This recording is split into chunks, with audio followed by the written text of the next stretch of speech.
khi cả trong phi kila moya mila patsngi umat kita mensip kapang mat phi baik ngakwa banya domlang đột mắt bộ sóng khi cả trong phi kila moya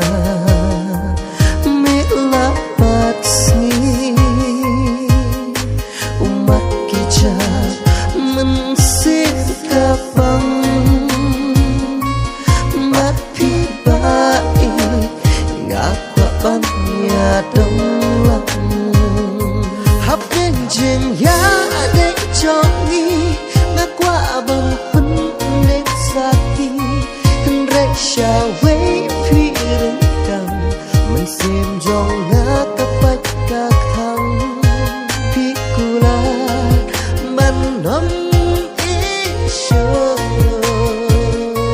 sao với ba phi đang phát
hakari